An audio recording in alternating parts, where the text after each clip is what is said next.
The American system is not stable. It's not sustainable. And despite the flashy lights, record stock market highs, and manufactured optimism, deep inside, everyone knows something is deeply wrong. The truth is, we're not avoiding collapse. We're mid-collapse. What we're witnessing now is a slow motion fall cushioned only by illusion, distraction, and digital dopamine. And if you're still living like the system is solid, dependable, and recoverable, you're asleep at the wheel of a burning car. Let's start with the basics. The United States government is over $34 trillion in debt. That's not just a number.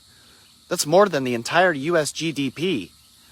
That means if we took everything the country makes in a year, every product, every service, every paycheck, every transaction, and gave it to the federal government, it still wouldn't cover the debt. And worse, we're borrowing just to pay the interest. In 2024, we passed $1 trillion per year in interest payments alone. That's over $3 billion per day paid to banks, foreign nations, and investors just to keep pretending the machine is still running. Where's that money coming from? The answer is simple. The Federal Reserve is creating it out of thin air. This process, known as quantitative easing, is just a fancy way of saying we're inflating the money supply to delay the inevitable. It's modern alchemy. But unlike ancient gold, this alchemy decays value. It dilutes every dollar in your bank account. Since 2020 alone, over 40% of all US dollars in existence were printed. Let that sink in. Almost half of the money in circulation today did not exist just 5 years ago. And you wonder why groceries, rent, and gas are off the charts? But this isn't just about the economy. The entire governmental structure is built on sand. Congress is dysfunctional.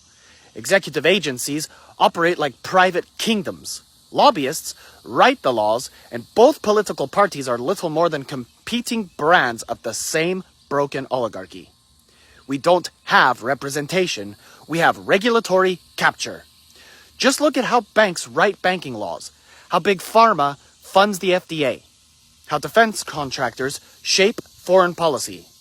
The military-industrial complex isn't a conspiracy theory, it's a business plan, and every war, every conflict, every arms deal is profit. Then there's the dollar itself. Once, the undisputed king of global trade. But now, BRICS nations, Brazil, Russia, India, China, and South Africa are actively moving to de-dollarize. They're building alternatives to SWIFT. They're trading oil in yuan. They're launching gold-backed settlement systems. The petrodollar, which for decades forced the world to buy oil with US currency, is unraveling. And when the world no longer needs our money to buy oil, the dollar will lose global demand. That's when the inflation we export to other countries comes flooding back home.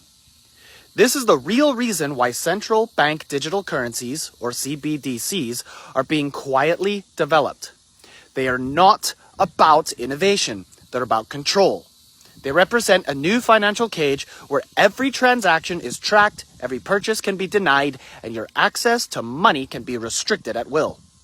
It's programmable currency in a surveillance state, and it will be sold to the public using the same language they always use: safety, equity, and fighting crime. But make no mistake, this is digital feudalism. Meanwhile, America's social fabric is tearing apart. Trust in government is at historic lows. Crime is rising in cities hollowed out by bad policy and hopelessness. The media, both mainstream and social, have turned into psychological operations.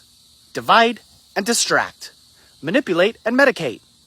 Keep the population emotionally occupied while the pillars of the system are sawed off behind the scenes. This isn't incompetence, it's deliberate mismanagement. So what happens next? The cycle is simple. Debt spirals lead to either default or hyperinflation. Default means the US admits it can't pay and the global financial system implodes.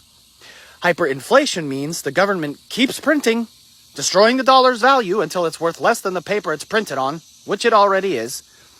Either outcome ends the current order, and in that chaos, a reset will be proposed. A new system, likely global, where your digital identity, health records, carbon footprint, and money are merged into one centralized control hub. They will call it progress.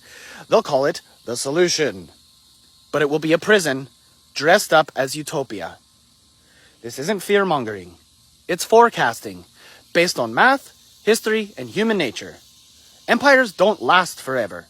Currency systems collapse every few generations. Governments rot under the weight of their own corruption. We're not special. We're just next. So what can you do? Unplug from the illusion. Reduce your dependency on centralized systems. Learn a trade. Grow your own food.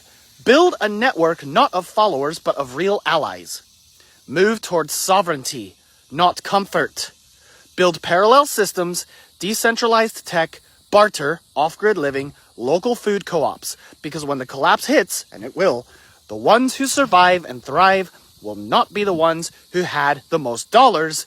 They will be the ones who stopped believing the dollar was their god. Wake up. The empire is falling. Don't get crushed underneath it. Be the fire that rises from the ashes.